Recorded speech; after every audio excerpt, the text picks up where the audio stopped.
மேற்கு வங்கத்தில் ஹோலி கொண்டாட்டத்தில் அம்மாநில முதலமைச்சர் மம்தா பானர்ஜி கலந்து கொண்டு நடனமாடிய வீடியோ வெளியாகியுள்ளது. கொல்கத்தாவில் ஏற்பாடு செய்திருந்த நிகழ்ச்சியில் அவர் சிறுமிகளுடன் சேர்ந்து கோலாட்டம் ஆடினார்.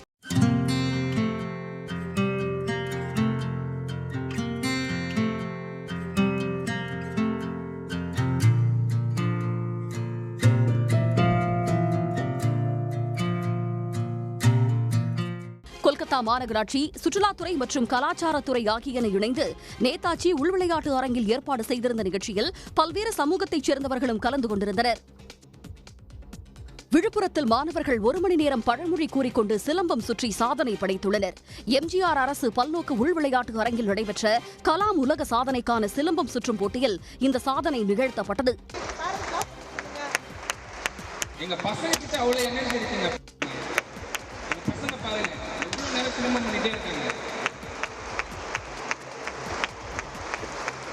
போட்டியில் ஒரு மாணவர் 10 பழமொழி வீதம் 100 மாணவர்கள் 1000 பழமொழி கூறியபடி இடைவிடாமல் சிலம்பம் சுற்றியிருந்தனர்.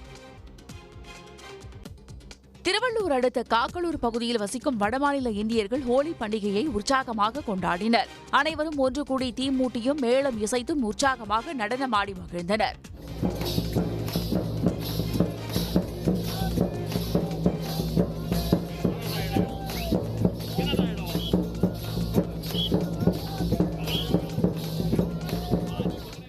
மக்களிடையே மகிழ்ச்சி, சகோதரத்துவம் நிலைநாட்டவும் வசந்த காலத்தை வரவேற்கும் வகையிலும் ஹோலி பண்டிகையை கொண்டாடுவதாக அவர்கள் தெரிவித்தனர். சென்னை சேத்துப்பட்டு பசுமை பூங்காவில் புதிதாக அமைக்கப்பட்டுள்ள மின் விளக்குகளுடன் கூடிய இசை நீரூற்று காண்போரை வெகுவாக ஈர்த்தது.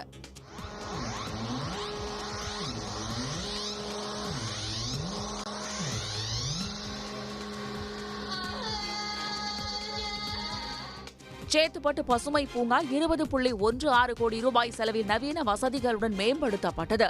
இதனை துணை முதலமைச்சர் உதயநிதி ஸ்டாலின் நேற்று திறந்து வைத்தார். வண்ண வண்ண மின் விளக்குகளால் மின் ஒளியில் ஜொலிக்கும் சேத்துப்பட்டு பசுமை பூங்காவில் லேசர் காட்சி, இசை நீரூற்று உள்ளிட்டவை இடம்பெற்றுள்ளன. சென்னை விமான நிலையத்தில் 8 ஆண்டுகள் பாதுகாப்பு பணியில் ஈடுபட்ட 3 மோப்ப நாய்கள் முறைப்படி பணியில் இருந்து விடுவிக்கப்பட்டன. ஆஷா, ஸ்வீட்டி, மேக்ஸ் ஆகிய நாய்கள் ஓய்வு பெற்றதை அடுத்து அவைகளுக்கு சிவப்பு கம்பள வரவேற்புடன் பதக்கங்கள் வழங்கி கௌரவிக்கப்பட்டன.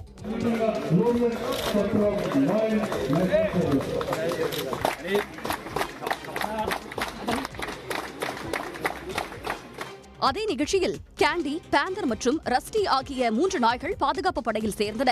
இவை மத்திய தொழில் பாதுகாப்பு படையில் இணைந்து பணியாற்ற உள்ளன. திருச்சியில் மக்காச்சோள மூட்டைக்கு மாலை அணிவித்து விவசாயிகள் நூதன கவன ஈர்ப்பு போராட்டத்தில் ஈடுபட்டனர். அவர்கள் மக்காச்சோள கொள்முதல் விலையை குவிண்டாலுக்கு 2400 ரூபாயாக உயர்த்த வேண்டுமென கோரிக்கை வைத்தனர்.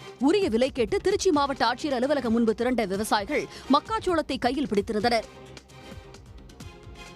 சிதம்பரம் அடுத்த கிள்ளை தைக்கால் பகுதியில் மாசி மக தீர்த்தவாரி விழாவிற்காக வந்த பூவராக சுவாமிக்கு தர்கா சார்பில் இஸ்லாமியர்கள் பட்டாடை அணிவித்து வழிபாடு நடத்தினர்.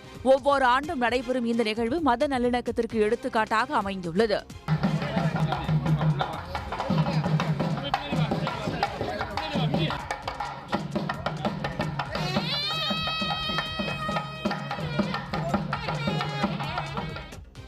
பின்னர் பூவராக சாமிக்கு பட்டு சாத்தி தேங்காய் பழத்துடன் படையல் போடப்பட்டது. இந்த நிகழ்வில் இந்துக்கள் மற்றும் இஸ்லாமியர்கள் திரளாக பங்கேற்றனர்.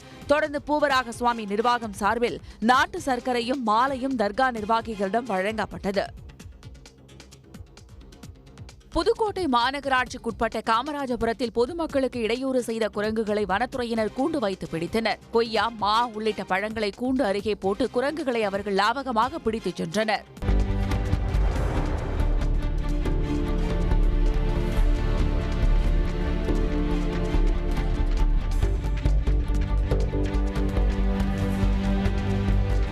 கூண்டில் பிடிபட்ட குரங்குகள் தொலைதூரத்தில் உள்ள வனப்பகுதியில் பத்திரமாக விடப்பட்டது. தேனி மாவட்டம் ஆண்டிப்பட்டியில் உள்ள தனியார் பள்ளியில் நடைபெற்ற ஆண்டு விழாவில் சிறுவர் சிறுமிகள் உற்சாகமாக நடனமாடி அசத்தினர். வண்ண வண்ண மின் ஒளியில் புத்தாடை அணிந்து மனதை மயக்கும் பாடல்களுக்கு மழலைகள் நடனமாடியது காண்போருக்கு விருந்தாக அமைந்தது.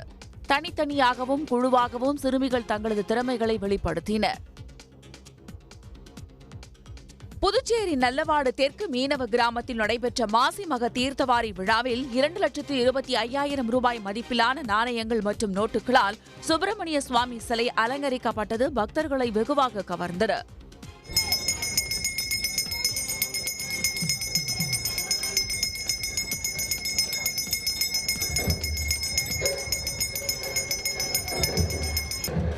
தீர்த்தவாரியில் நல்லவாடு, புதுக்குப்பம், நரம்பை உள்ளிட்ட 100க்கும் மேற்பட்ட கிராமங்களிலிருந்து உற்சவ மூர்த்திகள் கடற்கரையில் எழுந்தருளினர். இதில் அரியாங்குப்பத்திலிருந்து தீர்த்தவாரியில் கலந்து கொண்ட ஸ்ரீ சுப்பிரமணிய சுவாமி சிலை 10 ரூபாய் நாணயம், 20 ரூபாய், 50 ரூபாய், 100 மற்றும் 200 ரூபாய் நோட்டுகளை கொண்டு நுட்பமாக அலங்கரிக்கப்பட்டது. டாக்டர் அம்பேத்கர் சட்டக்கல்லூரியின் கட்டடம் சென்னை உயர்நீதிமன்றத்தின் கூடுதல் பாரம்பரிய கட்டடமாக மாற்றப்பட்டுள்ளது.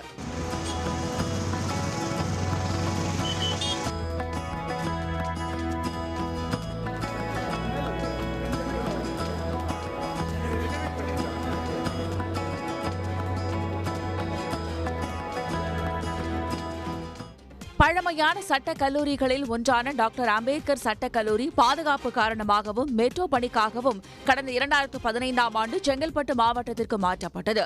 இந்த நிலையில் பாரம்பரியமிக்க கட்டடத்தை நீதிமன்றமாக 23.13 கோடி ரூபாய் செலவில் பழமை மாறாத வகையில் மாற்றப்பட்டுள்ளது. கர்னூலில் உள்ள சொந்த கிராமத்திற்கு விஜய் தேவரகொண்டா மனைவியை அழைத்து சென்றதால் கிராமமே விழாக்கோலம் பூண்டுள்ளது. தும்மன்பேட்டையில் பூர்வீக வீட்டில் நடைபெற்ற சிறப்பு பூஜையில் பங்கேற்க விஜய் தேவரகொண்டா, ராஷ்மிகா சென்றிருந்த நிலையில் உறவினர்களும் திரண்டிருந்தனர்.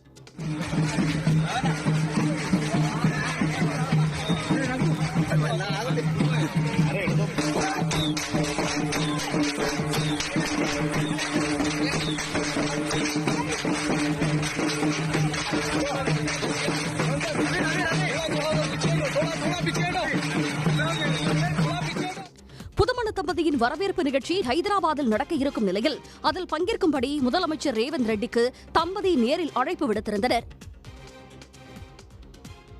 கோவையில் 61 மாணவ மாணவிகள் இணைந்து 23 நிமிடங்கள் இடைவிடாமல் சதுஷ்கோணாசனா எனும் யோகாசனத்தை செய்து சாதனை படைத்தார்கள். யோகாசனத்தின் முக்கியத்துவத்தை உணர்த்தும் வகையில் நடைபெற்ற இந்த நிகழ்ச்சியில் சவாலானதாக கருதப்படும் சதுஷ்கோணாசனத்தை தொடர்ந்து 23 நிமிடங்கள் செய்தனர்.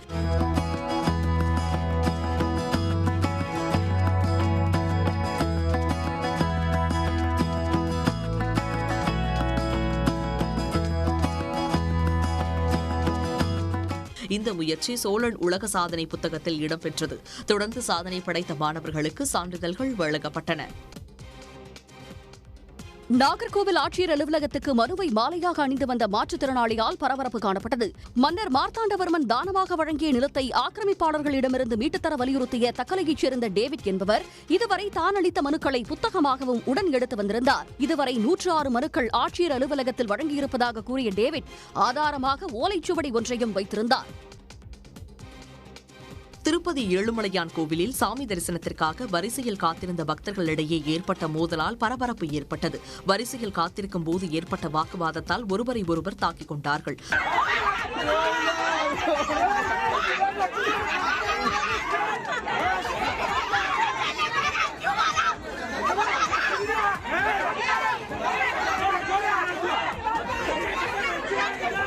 தன்னார்வலர்கள் முயன்றும் மோதலை தடுக்க முடியாததால் விஜிலன்ஸ் அதிகாரிகள் தலையிட்டு பக்தர்களை சமாதானப்படுத்தினர். உடனுக்குடன் செய்திகளை தெரிந்து கொள்ள சன் நியூஸ் பெல் ஐகானை கிளிக் பண்ணுங்க.